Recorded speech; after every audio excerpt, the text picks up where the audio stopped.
He called me past midnight. His voice trembled, something I hadn't heard in years. "Your brother, he drained everything," he whispered. "The savings, the retirement, gone." For a second I didn't say a word. The static between us hummed like a low heartbeat. It wasn't shock I felt, it was something slower, colder, a kind of poetic symmetry. He sniffled, tried to sound composed. "I don't know what to do. I trusted him. I trusted both of you." Both. The word hung in the air like a stain. I remembered my birthday a week ago. His laugh. His careless shrug when I asked if he'd forgotten. "Love doesn't come in boxes," he'd said, a line rehearsed, thrown like a philosophy. I had smiled then, but not out of understanding. It was restraint, the kind that burns on the inside and freezes on the surface. Now his world had cracked, and mine was finally quiet. It started years ago, little things. The way Dad always favored Daniel, my brother, the golden son. Daniel didn't earn love, he collected it like debt. Every compliment, every gift, every unspoken approval, it was all currency. And Dad was his bank. Birthdays turned into rituals of comparison. Daniel remembered first. Daniel works harder. Daniel sent something expensive. I learned to stop expecting. But last week, standing in his living room, I couldn't help myself. "Did you forget me again?" I'd asked, half joking. He laughed, didn't even look up. "You're too old for gifts. Love doesn't come in boxes." Something in me fractured. Not from the words, but from how effortlessly they came. As if love was something he could redefine whenever it suited him. I noticed Daniel's new watch that day, Dad's old one, the one he swore he'd never give away. "A symbol of trust," he used to say. I smiled, but the seed was already planted.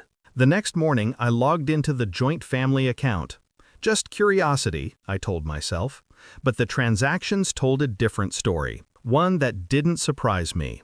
Daniel was siphoning money, slowly, methodically, and Dad never noticed. Or maybe he did, and pretended not to, because blindness is easier than betrayal. I didn't confront him. I observed. Every call, every visit, measured, polite. I listened to their conversations, their laughter, their small conspiracies about keeping the family together. Daniel had become the executor of Dad's trust, and I, the background character. I started tracing the transfers, tracking the slow bleed of funds. The numbers were clean, precise, Daniel's style.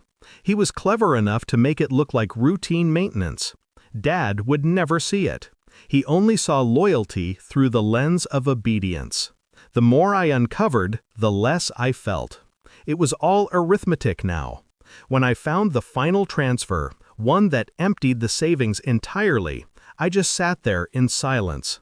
The screen glowed in the dark. I thought about calling him, not to warn him, but to watch what happens when the mirror cracks. I didn't stop Daniel. Why should I? Sometimes the only justice worth having is the kind that reveals itself. So I waited for the moment he'd call and beg. It came exactly 1 week later. His voice was broken, wet with disbelief. He took everything, all of it, he said.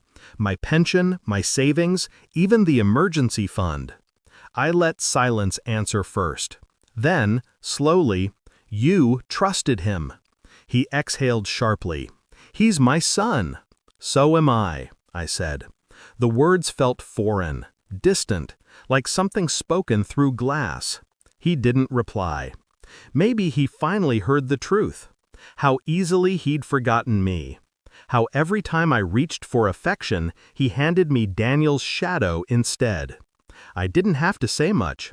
He started talking, explaining, regretting. A man drowning in the water he poured himself. I listened. No anger, no satisfaction, just calm inevitability. The roles had reversed. He was the child now, crying for help, and I was the quiet voice on the other end, measuring every breath. "I should have listened to you," he whispered. "I should have known." I almost laughed, not out of cruelty, but because it was too late for knowing. He asked if I could help, if I had any money to spare. That's when I said it, softly, almost kindly. "Love doesn't come in boxes," I told him. The silence that followed was sharp, suffocating. I could feel his confusion morph into realization. His breath caught. He knew I remembered. He knew this wasn't comfort. It was closure. "Please," he said. Just that word. Empty, brittle. I stared at the phone, at the trembling in his voice, and for the first time, I felt nothing. No anger, no pity, just balance. "You once said love isn't about gifts," I whispered. "Maybe you were right. It isn't about money either." Then I ended the call, calmly. I didn't block his number, didn't delete it either. Some ghosts are better left ringing. Daniel's silence didn't surprise me. Guilt has its own language, avoidance. I sometimes think about that birthday, his laugh, the way he said, "Love doesn't come in boxes." He was right, in a way. Love doesn't come in boxes. It comes in choices, in how you show up or how you don't. He taught me that lesson perfectly. Only now he's the one living it. I looked at the last message he sent, unread and blinking on the screen. "Please call me." I turned off the phone and whispered into the quiet, "Love doesn't come in boxes. Or money." Then I smiled, not because I'd won, but because, for once, I didn't need to.